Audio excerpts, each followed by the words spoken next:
Foi, querido? Me diz. Então, pessoal, muito boa noite a todos. Iniciada a gravação, hoje com esse tema maravilhoso que é o RES, importantíssimo. Tema que foi a minha peça de segunda fase do exame de ordem. E então eu posso dizer a importância que esse tema tem com a queridíssima professora Alexandra Boechat, que eu já agradeço em nome do professor Rodrigo Torres, agradeço pela participação já de imediato, e não vou me alongar, só um pequeno aviso a quem teria aula comigo agora. Pessoal, por favor, ao final do evento, não saiam, porque, como eu havia dito, a presença vai ser computada com a presença aqui na palestra. Então, não saiam, ao final eu vou fazer a aferição de presença. Professora Alexandra tem a palavra para nos felicitar com essa sempre Obrigada, meu brilhante... querido. Obrigada. Primeira coisa que eu preciso perguntar, quanto tempo você quer me ceder? Quanto tempo? Quem sou eu para controlar o seu tempo? Então eu vou Quem embora, sou hein? Então eu vou embora. Senhores, boa noite. Para quem me conhece, meu nome é Alexandra Boechat. Eu sou professora de penal, processo penal e prática simulada 3 da Estácio de Sá. Vou fazer uma pequena apresentação do meu currículo. Eu sou mestre para a Universidade Federal Fluminense. Sou analista judiciário do Tribunal de Justiça do Rio de Janeiro. Sou primeira secretária da primeira vara criminal de São Gonçalo. Trabalho em vara criminal há 8, minha filha está com 8, 9 anos. Comecei a trabalhar, nossa, não, tô velha, esquece, não vou falar mais quanto tempo eu tô na vara criminal, que agora percebi que eu tô um pouquinho mais tempo que isso. Então, esquece. Então, eu hoje me apresento para vocês no seguinte conceito. Eu brinco muito, aluno meu, pessoal de prática, sexta-feira eu dou aula de prática, sexta-feira à noite. Quem é que tem coragem de ir para a faculdade de Niterói sexta-feira à noite? Aqueles que têm aula comigo. Por quê, meus queridos? Eu tenho que ir, infelizmente. Ah, meu amor, mas pensa assim, qual é a professora mais simpática que você tem? Você vai sempre lembrar disso. Você, com certeza. Não é, não. Mas pensa que vai passar. Pensa que isso vai passar. Vai passar e olha, eu brinco. Quando alguém pergunta para mim assim, mas professora, o que a senhora faz no tribunal? E aí vocês nobem agora, senhores, sabe o que eu faço? Eu corrijo o trabalho do advogado. Então, assim, brincadeiras à parte, a gente filtra o trabalho do futuro trabalho de vocês. Né? Eu, como secretária, isso é minha função, é filtrar o trabalho de vocês. Então, pensa aqui agora comigo. Eu quero que vocês se atentem à aula que a gente vai dar, a palestra, que eu falo aula porque já é automático, eu falo em aula. A gente vai dar um bizu para o pessoal do NPJ das necessidades que vocês precisam se atentar quando vocês forem advogar no crime. A outra vai falar, professora, nunca vou advogar no crime. Então, cuidado. Para quem não sabe, meu TCC, Vinícius vai morrer, meu TCC era direito de trabalho. Que isso, professora? Meu TCC foi direito de trabalho.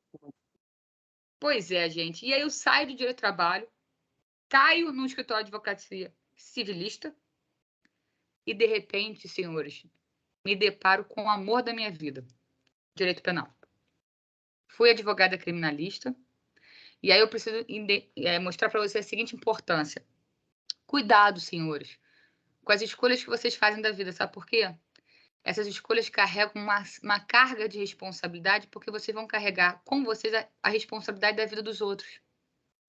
Então, eu digo para vocês, na hora que vocês escolherem a profissão de vocês no sentido da área, porque a profissão vocês já escolheram. Vocês precisam lembrar que vocês estão numa faculdade de Direito e bacharelado em Direito é a faculdade profissionalizante do advogado. Ah, professora, a senhora não é advogada. Não sou mais. Mas você entra na faculdade e a faculdade Estácio de Sá, ela é indicativa para isso. A gente chama faculdade profissionalizante, preparatória para vocês saírem da faculdade e fazerem a OAB. A escolha que vocês vão ter futuramente é de vocês. Mas a faculdade tem que preparar vocês para vocês saírem daqui e serem profissionais da advocacia. E a advocacia, senhores, é de uma responsabilidade sem igual. E aí eu brinco, crime é amor. O pessoal fica rindo de mim em sala de aula, crime é amor. Não advoguem no crime se vocês não souberem. Porque a responsabilidade que vocês carregam no erro de vocês é manutenção de alguém na prisão. Ok? Ah, professor, o que é um dia a mais, um dia a menos? Um dia, quem sabe vocês não se animam, eu levo vocês para conhecer Jericinó. E aí vocês nunca mais, do complexo de Jericinó, o vulgo Bangu, os complexos de Bangu, e aí vocês nunca mais vão falar para mim o que é mais um dia, menos um dia. Ok? E é feita essa introdução, que eu gosto de devaneios, né? A gente vai falar hoje de RESE, recurso em sentido estrito. Ok? Artigo 581 do Código de Processo Penal.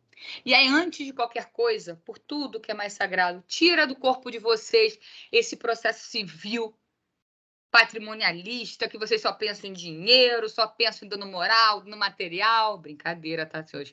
O processo civil regula várias famílias, regula várias fazendas públicas, ninguém tá assim. Mas que penal é melhor é. E aí, senhores, recurso em sentido estrito. Eu não posso admitir que aluno meu, aluno de Rodrigo, aluno de André, e agora posso dizer aluno do NPJ, da Estácio, diga que recurso em sentido estrito, é o agravo de instrumento do processo penal. Por tudo que é mais sagrado, vocês nunca mais me repitam isso. Professora, mas ele não faz a função? Não. Eu não sei de onde, quem é que propagou essa falácia, que infelizmente isso vem aderindo de uma forma há muito tempo. Recurso em sentido estrito não está para processo penal, como agravo de instrumento está para processo civil. Ainda mais depois de 2015. Que por uma questão de política, desculpa, política judiciária, eu trabalho no Poder Judiciário e vou falar, política judiciária, pegaram o agravo de instrumento e fizeram um recorte para dizer, parem de recorrer, parem de entupir o Tribunal de Trabalho, porque essa é a justificativa para fazer o que fizeram com o CPC 2015. Mas depois dessa crítica, senhores, existe agravo de instrumento em processo penal. Que esse, professor? Existe. Para quem não sabe, recurso especial extraordinário são recursos constitucionais que são interpostos na área de processo civil e na área de processo penal. Então, senhores, quando a gente tem uma inadmissão de recurso especial ou extraordinário, que vocês já sabem isso, processo civil, vocês também sabem que cabe, contra a decisão que não admite o recurso especial ou extraordinário, cabe agravo de instrumento. Então, senhores, não existe agravo de instrumento do processo penal? Existe. Existe agravo de instrumento de competência que a gente chama extraordinária, que é da competência do STJ e do STF. Mas vocês nunca mais me repitam que recurso em sentido estrito está para o processo penal, como agravo de instrumento está para o processo civil. Não, não está. E aí, como o Vinícius levantou, senhores, temos 3 peças primordiais na OAB. Alegações finais, apelação e recurso em sentido estrito. A apelação, nem tanto, está começando a ficar meio para trás, até que teve nos últimos 3 anos, mas alegações finais, recurso em sentido estrito e apelação. Então, vamos lá. Vamos tentar lembrar o que é isso, porque a maioria vai chegar assim, professor, do que você está falando mesmo? Eu estou falando do artigo 581 do Código de Processo Penal. E aí, senhores, 581 do Processo Penal, por mais que facilite para vocês afirmar que o recurso em sentido estrito está para o processo penal como agravo instrumental do processo civil, eu preciso lembrar vocês que não é a mesma coisa. E eu preciso não só lembrar, como eu preciso reafirmar a vocês que a gente não pode confundir. Professora, mas recurso em sentido estrito, nos termos do artigo 581 do Código de Processo Penal, não é exatamente o recurso cabível em 99% das vezes contra as decisões interlocutórias? Sim. Só que eu preciso lembrar os senhores, recurso em sentido estrito é o recurso que cabe não só contra a decisão, como também cabe contra a sentença. Então, a gente tem que tomar muito cuidado. Pensa o seguinte, professora, tem certeza que eu não posso considerar ele o agravo de instrumento do processo penal? Tenho. Mas para vocês compreenderem a maior diferença entre ele e a apelação, você pode entender que o recurso no sentido estrito, ele é o recurso cabível não só em relação à sentença, mas especialmente, primordialmente, contra decisões interlocutórias em processo penal. E automaticamente vocês vão linkar o agravo de instrumento. Mas cuidado. Professora, pois é, mas não existe, por exemplo, agravo retido, ou agravo interno, ou agravo regimental, como vocês quiserem chamar, em processo penal. Lógico que existe, senhores. A gente precisa lembrar que das decisões monocráticas, e aí, senhores, não é só processo civil, processo penal, das decisões monocráticas de segunda instância, caberá agravo interno, regimental. E aí, senhores, qual é a matéria? Não é só processo civil, processo penal, mesma coisa. Eu preciso lembrar aos senhores que o regimento interno dos tribunais, regimento interno do STJ, regimento interno do STF, não faz diferenciação quando trata de decisões monocráticas e a possibilidade de interposição de embargos ou agravo. ele não faz diferenciação se a matéria é processo penal ou processo civil. Então, mais uma vez, respira e lembre, recurso interdistrito, decisões interlocutórias, perfeito. Recurso interdistrito, decisões interlocutórias, em regra, perfeito. Então, eu posso pensar em agravo de instrumento? Vocês podem até pensar, mas não podem vincular esse pensamento. Por quê? Porque eu preciso lembrar os senhores que nós temos um Código de Processo Penal que acabou, para quem teve a oportunidade, a gente teve um congresso na Escola de Magistratura do Rio de Janeiro. Para quem teve a oportunidade, eu infelizmente não pude assistir os 4 dias de palestra, porque como é que eu ia explicar, né, para a magistrada? Hoje eu não vou trabalhar não, porque tem palestra. Amanhã também não. Depois. E aí, infelizmente, não pude. Mas eu tive a honra de assistir parcialmente o congresso e nele eu tive a honra de ver o professor Nestor Távora, eu tive a honra de ver o professor Auri Lopes Meirelles. Auri Lopes Meirelles é administrativo. Professor Auri Lopes falando. Tive a honra de ver o professor André Nicoliti falando. E aí, senhores, a gente precisa lembrar que o nosso Código de Processo Penal, como o nosso Código Penal, são códigos centenários, né? A gente brinca. Como assim, professora? Pois é, eles são de 1940. Eles são 1940 e são projetos de lei que são anteriores a 1940. A gente está caminhando para quase 90 anos de ideias né, daquilo que fundamentou, originou o Código Penal e o Código de Processo Penal. E aí, antes que alguém comece, professora, lá vem falando de ideologia, senhores. Não é ideologia, é questão fática histórica.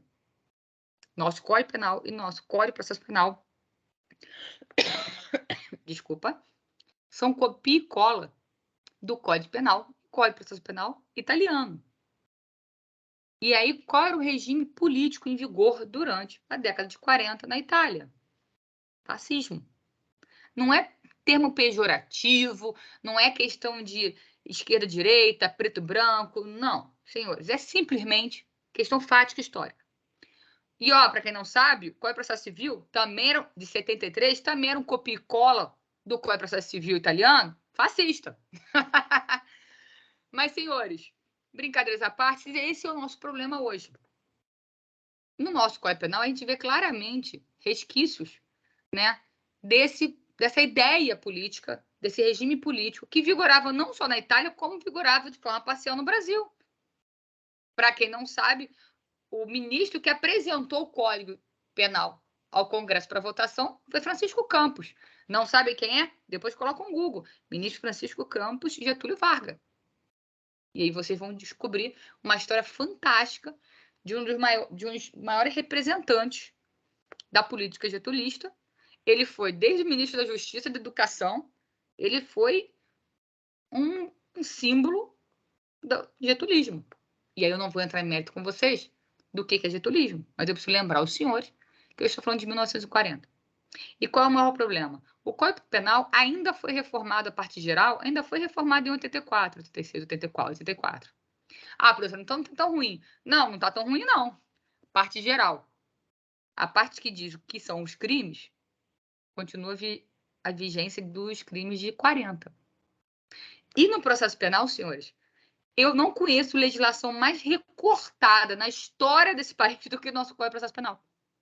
Ele sofreu reformas significativas em 2008, em 2019, mas a gente precisa lembrar que são reformas recortadas. Ninguém se deu o trabalho de pegar o Código de Processo Penal e apresentar um novo, como aconteceu com o processo civil, como aconteceu com o Código Civil. E hoje está em vigor, né, em debate, o projeto do novo Código de Processo Penal. Para quem tiver interesse, entra no Senado, procura reforma do Código de Processo Penal. Vocês vão ver lá a proposta em andamento, você coloca para seguir, a professora faz isso. E a cada andamento daquela proposta, a cada desenvolvimento daquela proposta, você recebe no e-mail. E aí você fica acompanhando. Tá indo.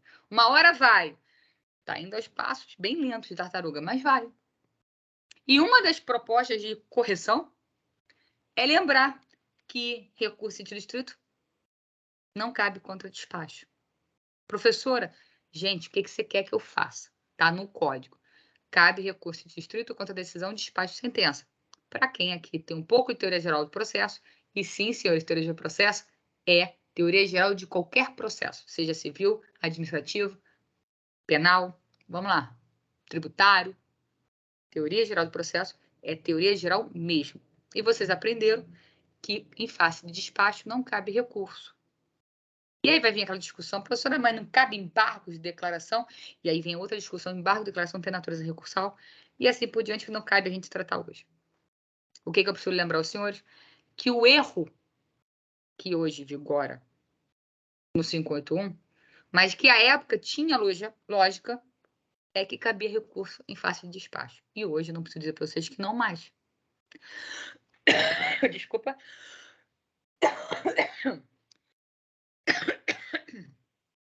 Vou pedir desculpa a vocês que a Tita tá dodói. Mas já tá melhorando.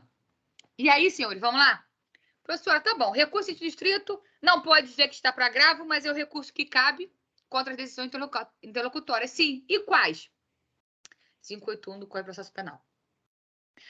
Da decisão que não receber a denúncia ou a queixa. Da decisão que concluir pela incompetência do juízo. Senhores, temos duas formas de concluir por uma incompetência, não é isso? Seja absoluta, nos autos do processo, ou através de uma exceção de incompetência. A exceção de incompetência que trata do quê? De competência relativa. Vamos tentar fazer o revival? Que eu digo que a maior dificuldade dos meus alunos de prática é lembrar da matéria de processo penal e da matéria de direito penal. Porque acertar peça ninguém tem problema. O problema é acertei a peça, não consigo desenvolver. Porque vocês não estudam direito material. Né? E aí, senhores, exceções de impedimento, suspeição, incompetência, lembra? Mas lembra, da exceção de suspeição, não cabe recurso. Como assim, professor? Gente, o juiz se diz suspeito para processar e julgar aquela demanda, não cabe recurso. Você vai recorrer e vai dizer, você não é suspeito nada, tá? Lógico que você é imparcial. Se o juiz está dizendo que ele é suspeito, não cabe recorrer disso. Ok? Por isso que a própria lei fala salvo de suspeição. Cabe recurso de distrito contra a decisão que pronunciar o réu. Lembra, senhores? Rito do tribunal do júri? Primeira fase. Fim da instrução em julgamento. Vem a sentença? Não. Vem a decisão interlocutória mista de pronúncia, que vai dizer se estão presentes os indícios de autoria e materialidade suficientes para levar aquela pessoa ao julgamento do plenário do júri, ao teatro constitucional do júri. E quem é aluno meu sabe que eu tenho uma crítica ferrenha ao júri. Mas quem sou eu para criticar uma cláusula pétrea, né? Porque a competência do tribunal do júri está no artigo 5º da Constituição. Então, a professora vai entubar o que ela acha e vai seguir rumo à frente. Toca o barco. Ok? Cabe recurso de distrito contra as decisões que... Aí você pensa o seguinte, senhores. Qualquer verbo que você pensar e tiver referência à fiança. Que é isso, professora? Conceder, negar, arbitrar, cassar, julgar inidônea, cassar parcialmente, julgar perdida. Falou em fiança, cabe recurso de distrito. E aí eu venho falar com vocês. Também cabe recurso de distrito contra requerimento de prisão preventiva que foi indeferido. Ou então contra a decisão que revogar a prisão preventiva. Também cabe recurso de distrito contra a decisão que conceder liberdade provisória ou relaxar a prisão. Senhores, cabe recurso em distrito contra decisões pró-liberdade. Olha como é que a gente resume bem. Cabe recurso em distrito nas decisões que concederem de alguma forma, direta ou indiretamente, a liberdade do réu. E aí, réu, vírgula, indiciado. Por quê, professor? Porque a gente pode estar falando de uma prisão temporária, a gente pode estar falando de uma prisão preventiva antes de iniciada a ação penal. Então, não é só réu. Só existe réu depois da denúncia. Antes da denúncia, o que existe é indiciado.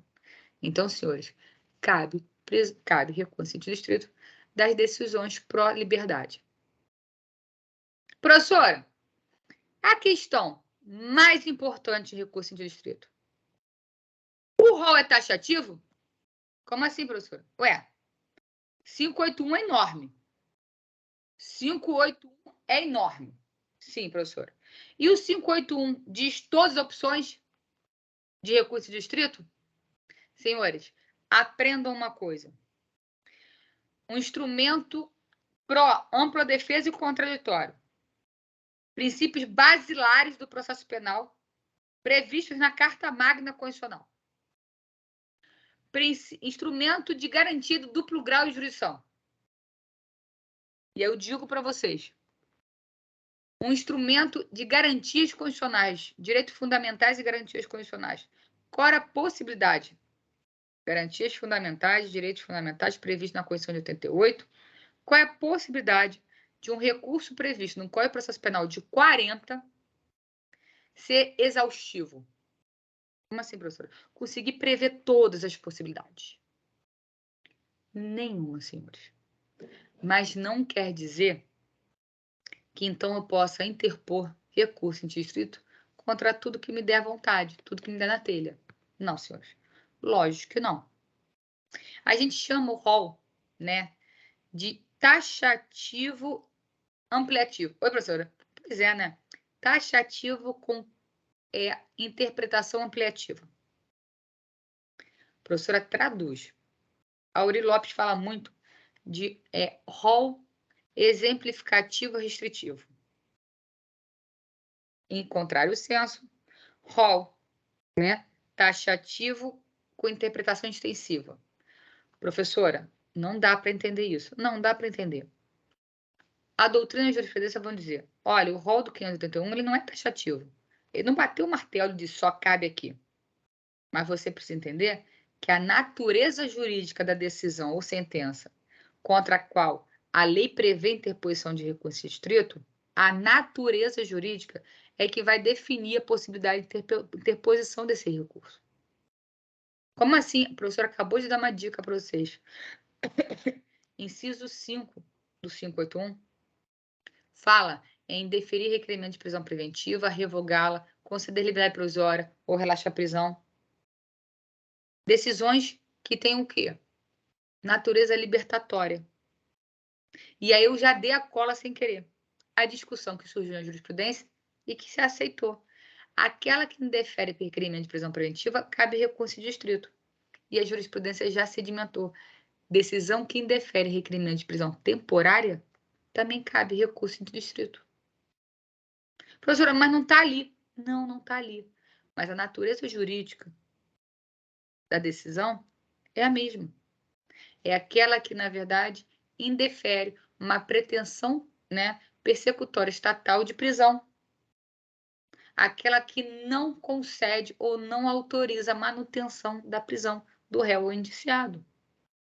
Então, uma decisão que tem como consequência fática a liberdade, autoriza hoje o recurso de distrito.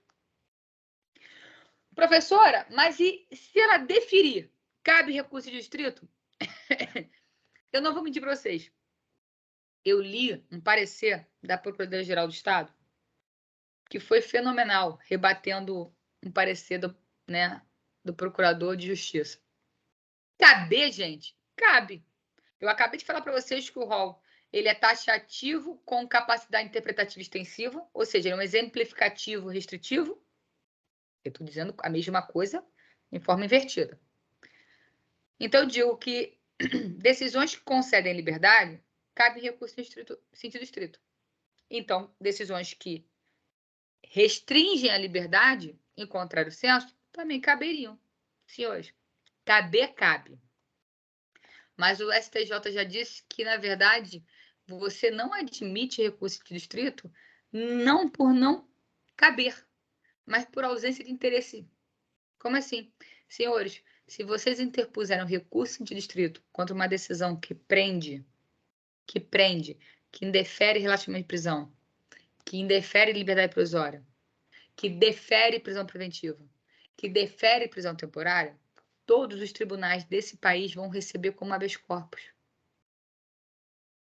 Vai, professor, senhores, por isso é que a gente brinca. Não desce para o play se não sabe brincar. Não vem para o processo penal se você não quer saber, não quer estudar e não se importa com quem está preso. Porque, senhores, olha qual é a lógica de você interpor um recurso. Recurso esse que pode ter que ser instruído por instrumento, eu vou daqui a pouco explicar isso. É um recurso que tem um processamento padrão, como qualquer recurso do CPP, quando você tem uma ação autônoma constitucional que tem processamento prioritário em todos os tribunais desse país, seja de segunda instância ou de instância especial. Traduzindo, habeas corpus, a gente brinca, tranca pauta.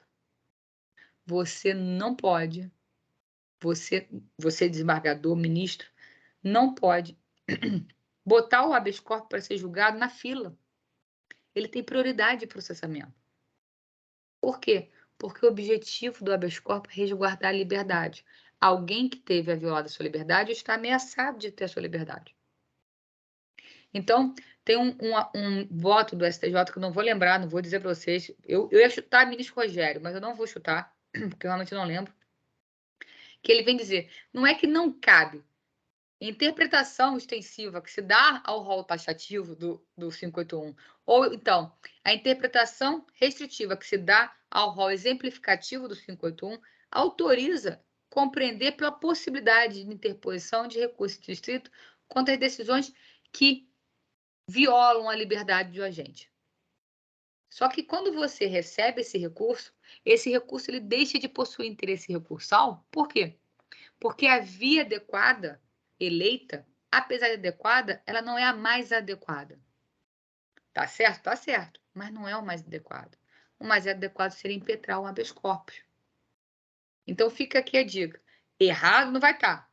Mas na hora que o desembargador pegar, ele vai falar advogado besta, podendo impetrar o habeas corpus, me interpõe um recurso de distrito. Qual é a via adequada? A via mais adequada é habeas corpus. Tudo bem? E aí, para quem não me conhece, da primeira vez está me vendo, eu falo muito, eu falo rápido, por isso que eu tenho sempre um copinho de água do lado, que é o momento que eu respiro para vocês poderem respirarem comigo. Então, qualquer coisa, outra coisa, senhores, para quem é meu aluno sabe disso, pode me interromper. A gente está sem chat, então a teacher não está vendo qualquer pergunta, não está vendo qualquer tipo assim. Professora, fala devagar. Professora, não entendi absolutamente nada. Fiquem à vontade. Professora, tá? Fala, meu amor. já que você está diferente de assunto, Fala. eu ia te pedir para falar só um pouquinho mais devagar, porque a gente tem que fazer um relatório, aí tá um pouquinho difícil de digitar. Tá vendo? Aí eu não... Sabe o que eu acho incrível? Se eu não levanto a bola para falar isso agora, vocês iam falar daqui a 50 minutos. E aí, como é que vocês iam fazer? Vinícius, eu mereço, turma? Mereço, né, senhores? Então vamos lá. Respira. A professora... Vamos fazer um revival? Vamos fazer um feedback. Vamos lá. A professora apresentou para vocês recurso de distrito. Ela disse que por mais que se vincule muito recurso de distrito a agravo de instrumento, é necessário lembrar que não dá para simplesmente dizer que ele é como um agravo de instrumento do CPC. A professora lembrou a vocês que existe agravo de instrumento no Código de Processo Penal no sentido em processo penal. Ele não está previsto no Código de Processo Penal porque vocês sabem que é agravo contra recurso de distrito e agravo contra inadmissão de RESP ou REST não está previsto no CPP, sim no CPC e em regimentos internos. Lembrou a vocês ainda que existe agravo interno, né? Agravo interno regimental, que cabe contra as decisões monocráticas nas câmaras criminais, contra ministros de competência criminal. Então, que existe agravo em processo penal. E que, por isso, temos que ter muito cuidado em trazer essa análise de recurso de distrito e agravo. Depois disso, a professora respirou. E eu ainda vou falar que ainda existe agravo em execução. O que é, professora? O agravo de instrumento na vara de execução penal, o agravo de instrumento de natureza nitidamente, estritamente criminal, é aquele previsto na Lei de Execuções Penais, artigo 197 da Lei de Execuções Penais. Aquele é o verdadeiro agravo de instrumento do direito penal, do direito processual penal, que a gente chama de agravo de execução, porque ele cabe em relação às decisões proferidas durante o cumprimento de pena. Aí, depois de falar do agravo, da necessidade de cuidado, eu lembrei a vocês que nosso código, como ele é muito velhinho, ele tem um erro crasso, que hoje já vai ser corrigido na próxima, né, no próximo Código de Processo Penal, que em face de despacho não cabe recurso. Mas está no 581. Mas se você ler o rol inteiro do 581, você vai ver que não existe despacho. Ah, professora, incluir jurado em lista geral ou deixa excluir jurado em tribunal júri é despacho? Não. Não é. Ok? Não é porque ela preclui. A decisão de inclusão e exclusão preclui. Então, a gente está falando de decisão. E aí, depois disso, eu apresentei a vocês a ideia de que, na verdade, o rol não é taxativo. e que alguns doutrinadores chamam ele de exemplificativo com interpretação restritiva ou taxativo com interpretação expansiva. E aí vocês fiquem à vontade, que eu preciso que vocês lembrem. O rol, ele é exemplificativo, mas isso não quer dizer que você possa interpor recurso estrito contra qualquer coisa. Não. Você vai poder interpor contra decisões de mesma natureza jurídica daquelas apresentadas no 581. Tudo bem? E aí a professora trouxe essa análise que eu preciso que vocês contem no relatório para poder vocês falarem, viu, professora Alexandra Bochá? Falou. Qual? Cabe recurso em distrito contra decisão que viola a liberdade? Viola no sentido que decreta prisão, que mantém prisão em flagrante, que converte flagrante em preventiva, que indefere liberdade provisória, que indefere pedido de revogação? Senhores, tecnicamente, cabe. Mas vocês sabem como pressupostos processuais, de validade, pressupostos processuais de existência, das condições da ação e, com isso, das condições recursais, vocês sabem que existe o interesse, necessidade e utilidade. E dentro desse interesse, necessidade e utilidade, a gente diz que um desses elementos é a adequação da via eleita. Vocês estudam muito isso em processo civil. Aí aquele silêncio, a professora nunca ouviu falar disso. Já ouviu, só deu uma perdidinha aí dentro dessa cabeça. Adequação da via eleita. E aí, em processo penal, a gente vai dizer que escolher recurso em sentido estrito contra a decisão que viola a liberdade não está errado, mas não é a via mais adequada. E é aquele momento, tensão, só um segundo, senhores. Vem, Pestinha, vem, Pestinha. E aí, graças a meu Pestinha, vocês tiveram 1 minuto de silêncio. O que foi? Engasgou com pipoca? Faz isso não, que a mamãe vai ter que sair correndo. Pronto. Cadê o suco? Acabou. Acabou? Desculpa, gente. E aí, senhores? Respirou? Respirou. Por que não é a via mais adequada? Senhores, porque existe nada mais, nada menos do que uma ação autônoma constitucional que tem como objetivo primordial e único garantir a sua liberdade, o seu direito de ir e vir. Sabe qual é? O habeas corpus. Então, o STJ já teve a oportunidade de analisar essa questão e ele disse, mas isso é uma análise, senhores, acho que é de 96, 97, porque aí depois disso ninguém nunca mais fez isso. Não é que não cabe recurso de distrito, gente. Cabe. Só não tem utilidade prática. E aí, futuros advogados tem que saber brincar. Ok? Já deu para rascunhar? Lembrou? Desacelerei? Foi? Foi. E aí eu preciso lembrar os senhores, de novo, cuidado, temos um código de 40, que foi reformado em 2008, foi reformado em 2019, e muita coisa... É verdade. Muita coisa prejudicou o recorte e colagem. E aí, senhores, por mais que eu queira ficar aqui a noite inteira falando de várias questões de peculiaridade, né, várias questões peculiares do recurso, eu preciso lembrar os senhores uma coisa. Apesar da previsão legal, ok? Da previsão legal de que o réu não poderia recorrer da denúncia, não poderia recorrer da pronúncia. Lembra, senhores? Tribunal do Júri. Eu já falei. Tribunal do Júri quer dizer o quê, senhores? Tribunal do Júri quer dizer que finda a instrução e julgamento. Não é sentenciado o réu na primeira fase. Finda a instrução e julgamento. O que acontece? O juiz vai dizer se é caso ou não, de levar aquela pessoa ao plenário do júri. E aí eu dei aquele bizu, né? Eu tenho um problema sério com o tribunal do júri, não vou mentir para vocês, mas um dia isso vai passar. De repente, quando eu nunca mais trabalhar no tribunal do júri, isso passa. Enquanto me colocarem para trabalhar lá, eu vou continuar tendo problema.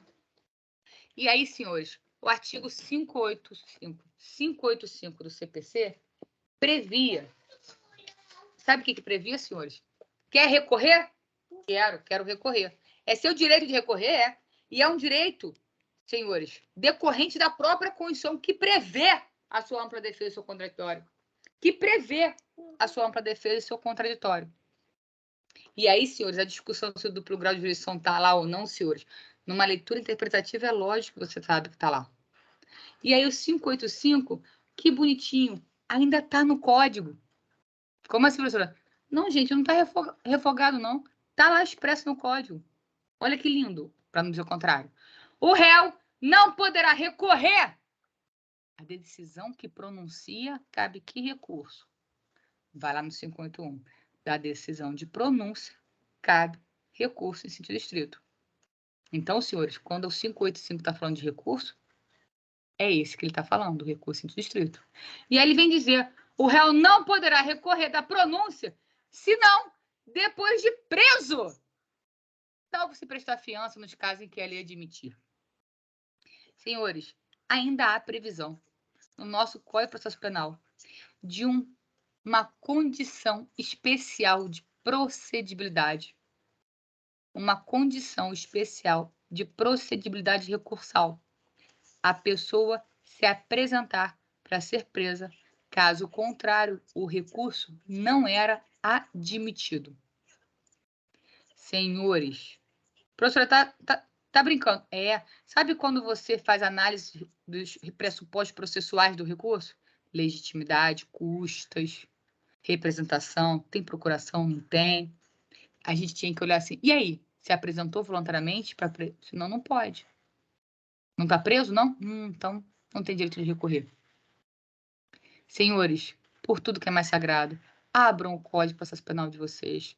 Tem que estar escrito lá embaixo. Súmula 59.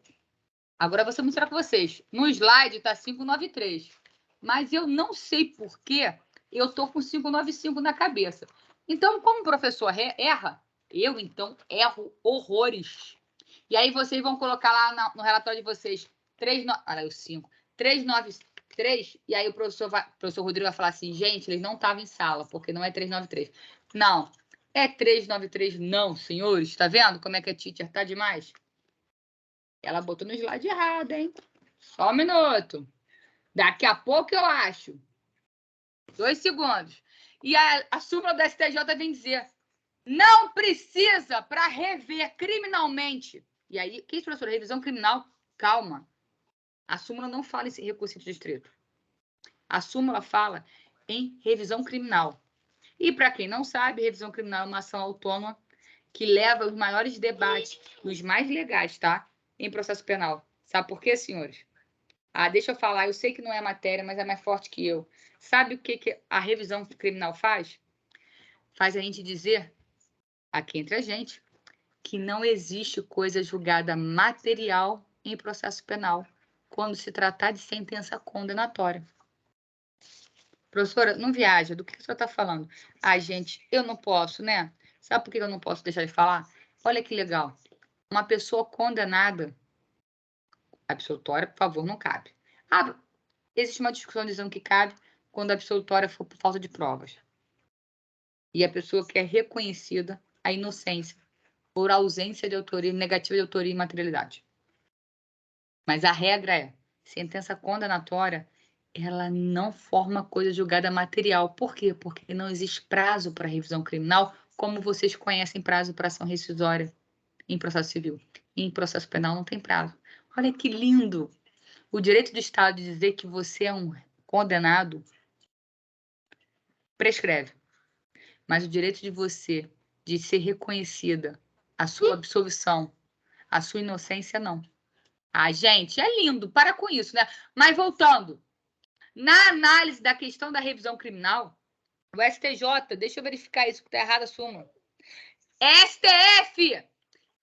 Eu grito, adoro. 393 do STF vem dizer, olha que bonito, para requerer revisão criminal, o condenado não é obrigado a recolher-se à prisão. Por quê? Porque também era requisito. Era condição especial de procedibilidade, melhor, condição especial de admissibilidade, corrige a professora, corrige o relatório, condição especial de admissibilidade recursal, o réu se recolher à prisão. E aí, senhores, não só para o recurso, mas como para a revisão criminal. E aí, senhores, o STF disse, não tem cabimento. Não há como se exigir que alguém se recolha à prisão para a garantia do direito de ampla defesa contraditória, no qual inclui-se o duplo grau de jurisdição. E aí, senhores, que lindo! Esse entendimento passou a ser aplicado em toda e qualquer previsão legal. Toda previsão. Mamãe está falando com a... Olha para a mamãe. E tem 2 computadores. Olha para a mamãe. Eu estou falando com os alunos. Não pode falar, não. Obrigada. Desculpa! Então, senhores, coloca no código de vocês, 393 do STF. Não há que se falar na necessidade de se recolher à prisão para fins de interposição de recurso. Qual é o recurso que cabe contra a decisão de pronúncia? Recurso em sentido estrito. Ok? E aí, senhores, lembrando, 393 do STJ é aplicado a toda e qualquer previsão legal de restrição do direito de contraditória para defesa decorrente do duplo grau de jurisdição, quando houver previsão de recolhimento à prisão para autorização de admissibilidade do recurso. Não é só sentido estrito, ok? Não é só recurso sentido estrito. Cabe na apelação, na revisão criminal, no que vocês quiserem. Tudo bem? E aí, professora, nessa velocidade que ela fala, né? Nessa velocidade que ela fala, ela já falou demais e esqueceu de andar com o slide. Mas o importante é que vocês estejam me ouvindo e não copiando o slide, porque copiando o slide não precisa. A professora disponibiliza para quem quiser, tá? Tudo bem? E aí, senhores, deixando aqui uma dica, informativo 640 do STJ. Informativo 640 do STJ. Uma manifestação, né, expressa do que a gente chama de rol exemplificativo restritivo. Um rol exemplificativo com interpretação restritiva. Por quê? Porque apesar de não estar no rol do 581, que o indeferimento antecipado de provas seja passível de recurso restrito, lá no 581 fala sobre provas. A decisão que indeferia a produção de provas. E aí, senhores, o STJ veio dizer, calma aí, a natureza daquela decisão é exatamente produção probatória. Se eu digo que cabe recurso em sentido estrito contra a decisão que indefere a produção de determinada prova, há de convir que caberá recurso em sentido estrito contra toda e qualquer decisão que indeferir realização probatória, seja ela através de incidental, nos autos, ou pedido de antecipação de provas. Ok? Então, senhores, informativo 640 da STJ.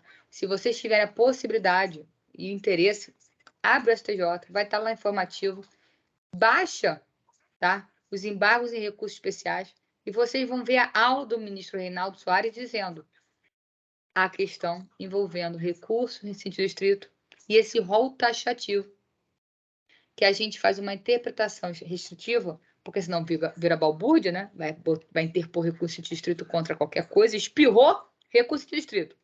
Não é isso que o legislador quis e nem é isso que o judiciário quer. O judiciário não quer ampliar o rol de recursos, né, senhor? Desculpa, o veneno escorreu. Não é isso que o judiciário quer.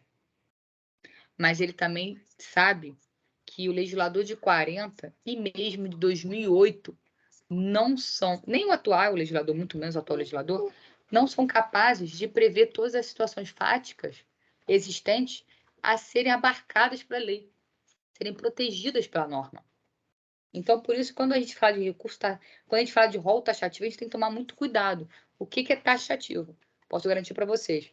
A doutrina majoritária vai dizer recurso em sentido estrito, ele é rol exemplificativo com interpretação restritiva. Tá? Tudo bem? Respira. Respirou?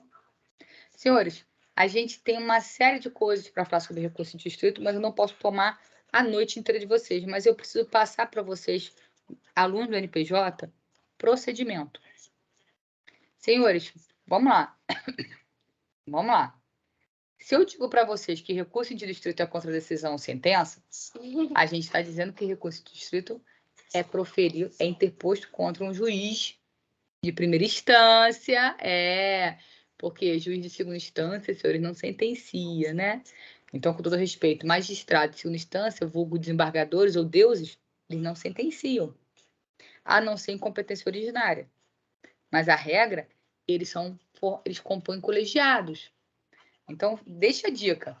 Se é contra a sentença ou decisão, em regra, é primeira instância. E aí, o que eu preciso lembrar aos senhores?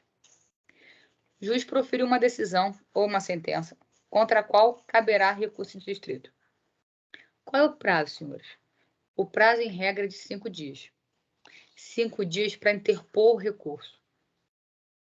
5 dias para interpor o recurso, salvo nos casos de publicação de lista definitiva de jurados. Porque, nesse caso, olha, senhores, existe um prazo diferenciado do recurso.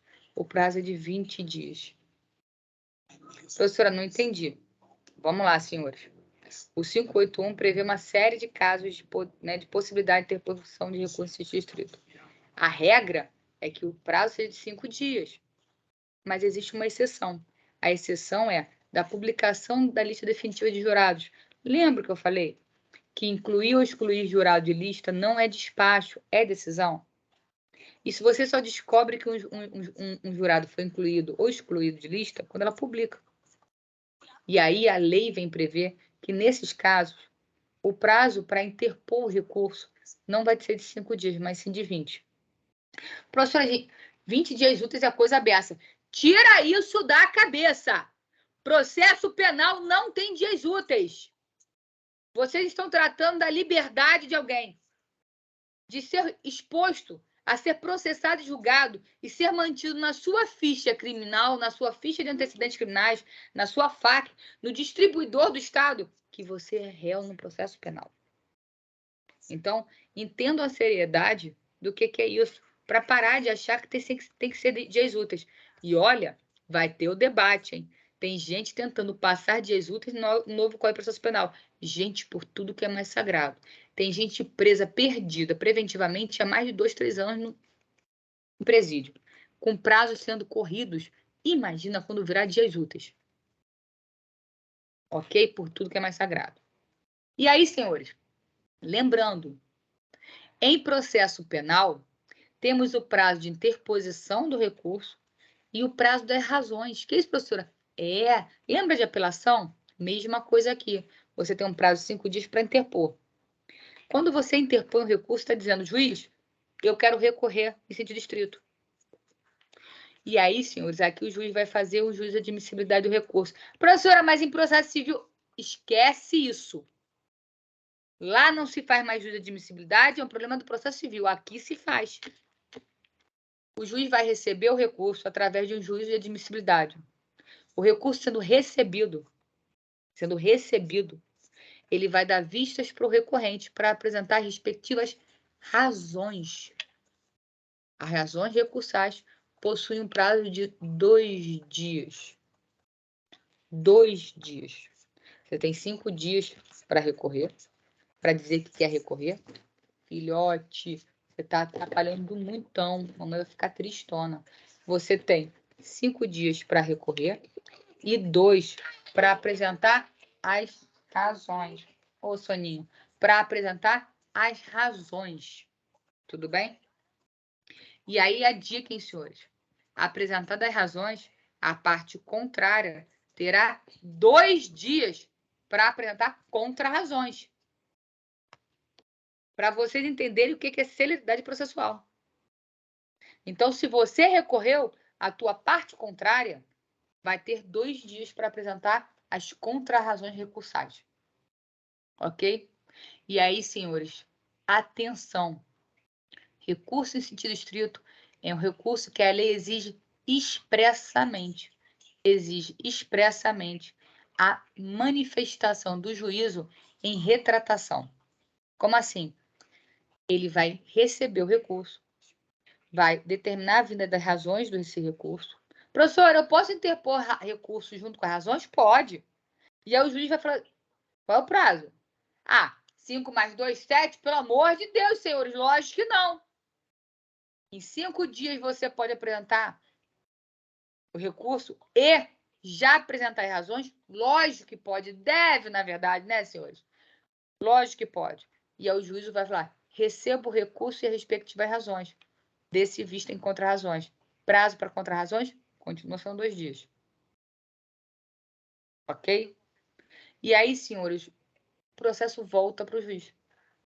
E o juiz vai ter obrigatoriamente que se manifestar quanto à possibilidade do exercício de retratação.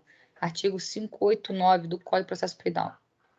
Com a resposta do recorrido, ou seja, contra-razões ou sem elas, será o recurso concluído ao juiz que, dentro de 2 dias, reformará ou sustentará o seu despacho.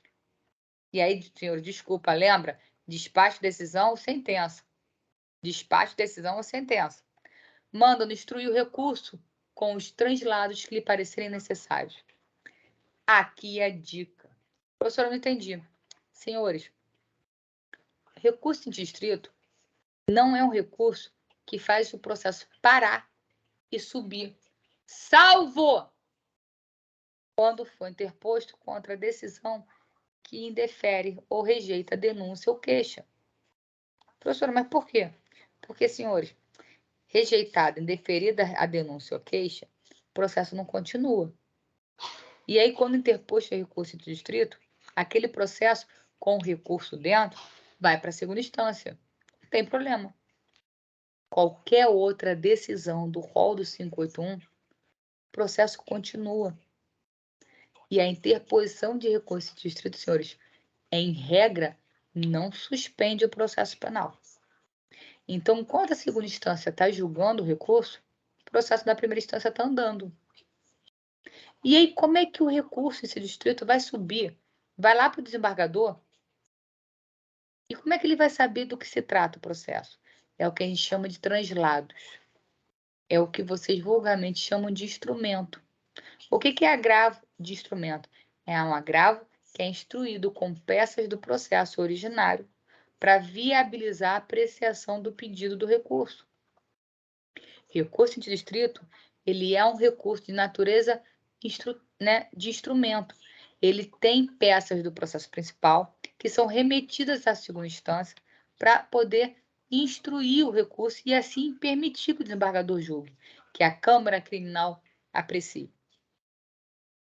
Só que, senhores, lembrando, o instrumento, o translado de peças, ela é uma situação fática necessária por causa da existência de processos físicos. O que é processos físicos?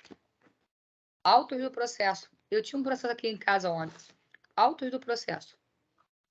Então, o processo físico fica com o juiz marca a audiência, toca o barco, e a segunda instância vai saber o que tem no processo como? Através do translado de cópias, através do instrumento. Só que, senhores, meta CNJ. Até o final de 2023, a meta do CNJ é que não existam mais processos criminais físicos. Já antecipo aos senhores, o Tribunal de Justiça do Rio de Janeiro não existem mais processos físicos iniciais. Nenhum processo penal se inicia fisicamente. Processo civil também se inicia fisicamente. Então, processos são hoje, em regra, eletrônicos, mas existem uma série de processos, e muitos, que ainda são físicos. Você pega na mão o processo. E aí sim, senhores, a questão de instrumentar, de transladar cópias para instruir o recurso, ainda se faz necessária. E aí, senhores, lembrando, que bonitinho, aqui quem translada a cópia é o juiz. A importância do processo penal. Em processo civil, gente, não existia decisão mais legal para se dar na segunda instância do que a inadmissão do recurso de agravo de instrumento por falta de cópias essenciais. Era tão legal. Professora, que isso, eu já trabalhei na segunda instância. Era a decisão mais fácil. Por quê? Porque lá o advogado que instruía. E o advogado errado, e ao errar, o desembargador inadmite o agravo. Já falei para vocês, a política é sempre de cortar a quantidade de recursos, sempre. E aí, senhores, respirei, lembrei de falar para vocês que vocês têm que lembrar da importância do instrumento no recurso de distrito, mas que é algo que vai acabar. Respirou? Anotou? Juiz vai ter que se retratar, ou então vai ter que sustentar a sua decisão, dizer eu estou certo. Se o juiz se retratar, senhores, o recurso perde objeto, toca o barco, reforma essa decisão e toca o barco com a decisão reformada. Se o juiz não se retratar, mantendo a decisão recorrida ou a sentença recorrida, os autos vão subir para a segunda instância, para o tribunal, para julgamento do recurso. Tudo bem? Foi? E aí, senhores, para poder, né, mostrar para vocês, finalizar, que eu estou alugando vocês hoje, mas eu gosto muito, gostaria de apresentar para vocês, senhores, o modelo de recurso distrito. E vou apresentar para vocês um modelinho padrão, nada demais. Não vou entrar em direito, em fundamentos, não vou apresentar um caso concreto, porque eu sabia que eu ia ultrapassar, né, um tempo razoável. Mas a minha vontade era trazer, na verdade, para vocês um caso concreto e perguntar para vocês, né, qual era o fundamento de direito, né? Mas aí vocês iam me odiar e nunca mais iam frequentar uma palestra minha, eu não quero isso. Brincadeiras à parte, senhores. Lembrando. Não, Alexandre. Oi? Lógico. Uma pequena interrupção. Para quem faz FP3 comigo, está dando retorno, recente. Recurso é? 2 semanas atrás, recurso contra a pronúncia. Olha isso. Galerinha tá ralando, hein? Bota a galerinha para ralar. Ó. E aí, senhores, fica aqui a dica. Né? Lembrando, recurso distrito cabe tanto em processo ordinário sumário quanto no tribunal de júri. E aí, por favor, senhores, guarda para a vida, né? Sumaríssimo não, tá? Sumaríssimo, a gente está falando de juizado especial criminal. Pelo amor de Deus, não me fala em recurso de distrito no juizado. Não faz isso com a Titia, não faz isso com o Vinícius, não faz isso com o Rodrigo, pelo amor de Deus. Não diz que se formou na Estácio. Se você interpor um recurso em sentido estrito no juizado especial criminal. Professora, quem faz isso? Então, já trabalhei na turma recursal. Tem gente que faz. Sabe quem faz muito isso?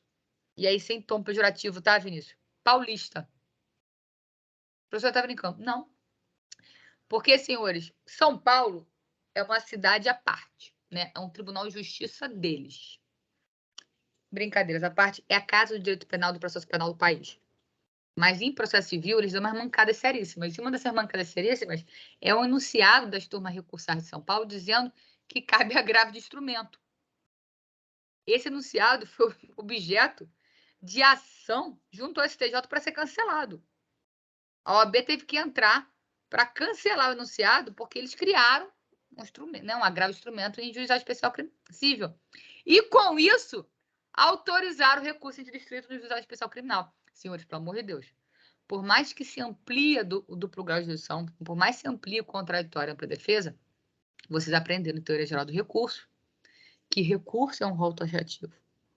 E só a lei pode emitir, só a lei pode criar recurso.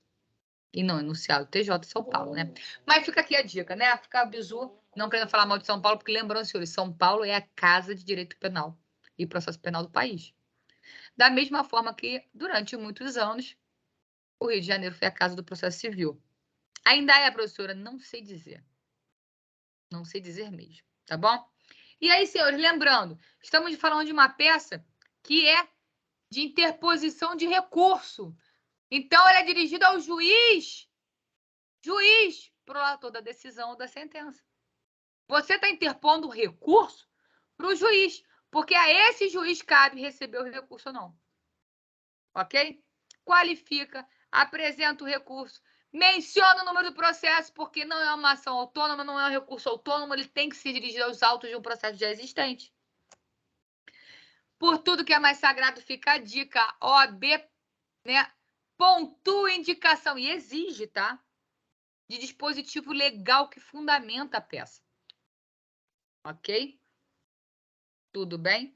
E essa fundamentação em recurso em sentido estrito está em 2 momentos. Uma, quando você indica o inciso a que compete, por que você está interpondo o recurso em sentido estrito, e você vai dizer que está interpondo em virtude do inciso tal. E você pede, então, que o recurso seja recebido e processado. E, caso Vossa Excelência entenda pela manutenção da decisão ou sentença, quando do exercício do juízo de retratação, seja, então, o recurso encaminhado ao egrégio Tribunal de Justiça, com as inclusas razões. Olha que lindo! Ok? E aí, nesse momento, senhores, lembrando, prazo de 5 dias, e vocês podem ou não fazer constar as respectivas razões recursais. Na OAB, é lógico que vão fazer constar as razões recursais, porque o que a OAB quer é exatamente as razões recursais. Ela quer que você saiba o prazo de 5 dias, ela quer que conste que você está abrindo mão do prazo de 2 dias para apresentação de razões, consta isso na peça de interposição do recurso. Depois você vai datar, botar data, pelo amor de Deus. Meus alunos de prática, eu quero matar. Por causa disso, a galera esqueceu completamente o que é colocar data. Isso vocês só não vão assinar. Porque a assinatura, senhores, na OAB quer dizer identificação de prova, né? Aí você entrega para Deus, já era. Nem vai pegar nota. Começa a estudar para a prova seguinte. E aí, senhores, a segunda e essencial dica prática. As razões não são dirigidas ao juízo de primeira instância. As razões são dirigidas ao desembargador da Câmara Criminal. Por quê, professora? Porque quem vai analisar o mérito que está sendo apresentado no recurso, que está sendo apresentado nas razões, é o egrégio Tribunal de Justiça, é a colenda Câmara Criminal, através da manifestação do douto Procurador de Justiça. Senhores, aluno meu que coloca isso na prova leva tanta estrelinha, porque ele consegue identificar, mostrar para a professora que ele sabe que a competência para apreciação do mérito do recurso é da segunda instância. Por isso que a gente fala de egrégio tribunal. Quando ele bota colenda da Câmara, ele está dizendo para mim que ele sabe que é competência de Câmara Criminal. E quando ele coloca douto Procurador de Justiça, ele está me dizendo que ele sabe que vai haver intervenção obrigatória do Ministério Público, seja ação de penal pública condicionada, incondicionada ou privada. Então, numa frasezinha boba, num detalhezinho bobo, ele mostra um quantitativo de conhecimento que deixa como? A teacher como? Soltando fogos. E, ó, te garanto que o examinador da banca da OAB também. E aí, senhores, em seguida vocês vão apresentar os fatos, vão apresentar o direito, né? E vão apresentar o pedido. E aí, o que a gente não pode esquecer, senhores, não pode esquecer. Pedido do recurso é que ele seja conhecido e provido para que então seja reformada a decisão. E aí, senhores, a decisão de pronúncia, que seja pronunciado o réu. A decisão foi a que não concedeu a liberdade provisória? Lembrando que não concedeu a prisão preventiva, o Ministério Público vai estar querendo recorrer para que seja feito o quê? Seja concedida a prisão preventiva. Então, na hora que você for reformar o pedido, dizer o pedido, você vai dizer conhecido e provido o presente recurso para... E aí, esse para, senhores, é que vai mostrar que vocês sabem o porquê vocês estão recorrendo. Ok? Senhores, quero muito pedir desculpas por ter me estendido, mas a Petite eu gosto de falar um pouquinho. Quero muito pedir desculpas pela participação especial, ok? Mas eu espero que eu tenha podido dar um bisuzinho para vocês, uma introdução, tá? Da matéria, uma introdução do que era recurso de distrito, da importância que vocês precisam identificar, né? E aí, Palomar, eu espero que eu tenha conseguido reduzir a velocidade para que vocês possam ter concluído bem o relatório de vocês, ok? Quero agradecer a oportunidade. Vinícius, agradecer você, agradecer a paciência de ficar me ouvindo e agradecer ao professor Rodrigo pelo convite, viu? A gente que agradece a sua disponibilidade sempre aqui com a gente, participando das nossas trilhas, dos nossos eventos, sempre muito prontamente e sempre muito competente, que é peculiar. Eu só agradeço, não tenho procuração do Rodrigo para isso, mas agradeço em nome dele e para dizer que o NPJ está sempre aberto para ouvir os ensinamentos do professor Alexandre Bechá. Muito obrigado. Obrigada a vocês, gente. Espero que vocês tenham gostado. Vejo mãozinha levantada. E quem vai falar? Claudriane, pode falar, querido. Oi, boa noite. É só para perguntar se vai ter que fazer um relatório ou a gente tem que fazer uma peça. Bem, a Paloma disse para mim que era relatório. Fala, Paloma. O professor disse para mim que era relatório. E aí, Vinícius? E aí, Vinícius? E aí, Vinícius? A Paloma para a Paloma e para os meus, é um relatório. A Claudiane, não acredito que não esteja em nenhuma turma ministrada por mim, mas eu acho que também vai ser um relatório, porque se fosse uma peça, essa proposta deveria ser apresentada pela professora Alexandra, o que não aconteceu. Então, Quer que eu apresente? Eu apresento agora. Tô brincando. ia com eles. Vai me matar agora. Eu falei, agora. Anota que eu dito agora. Bora? Tô brincando. Bora? Eu topo. Eu acho que a Claudiane não gostou da brincadeira. Não é justo, professor. Pode tô brincando, gente. Vinícius, gente, provavelmente seja relatório, senhores. Relatório, muito provavelmente. Né? Vamos ser sinceros, é um relatóriozinho. Não foi à toa que a professora até... Não foi, Paloma? Até reduzir. Tirei o pé do acelerador. Foi. Professora, eu queria também falar para você que você falou no começo da palestra. Eu nunca vou pegar direito penal na minha vida. Vai ser a última área, porque eu não consigo. Já falei isso pro prof. Vinícius. Falo isso toda hora para ele. Não dá. O negócio é direito do trabalho. Olha as coisas que eu sou obrigado a ouvir. Não, sabe o que é pior? Eu fiz, não vou falar quando, que não vou me entregar. Meu TCC final de curso foi flexibilização das normas trabalhistas. Maravilhoso. Olha onde é que eu tô, hein, Paloma? Cuidado com esse nunca, hein? O meu também vai ser. Meu TCC também vai ser em direito do trabalho.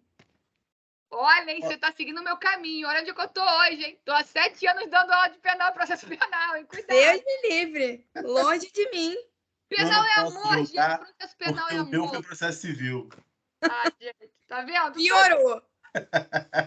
Todo mundo se desvirtuando, senhores. A lei de astrente, olha isso. Ai, que horrível. Tá bom, deixa eu defender.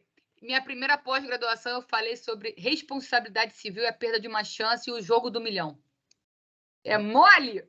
Vinícius, jogo do milhão do Silvio Santos, cara.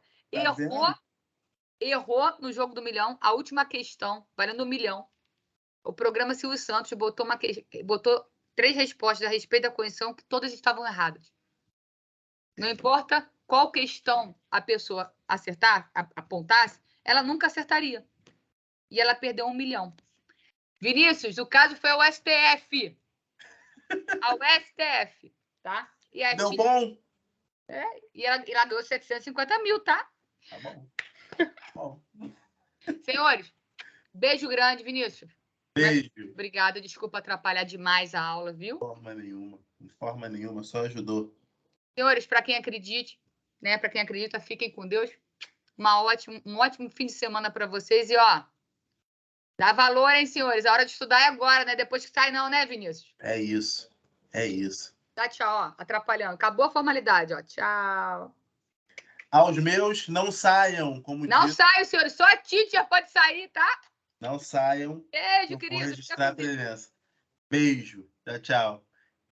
Vou encerrar a gravação. E fica aquele recado de sempre, né, gente? Para quem está acostumado comigo. Infelizmente, saiu e eu não vou poder considerar a presença.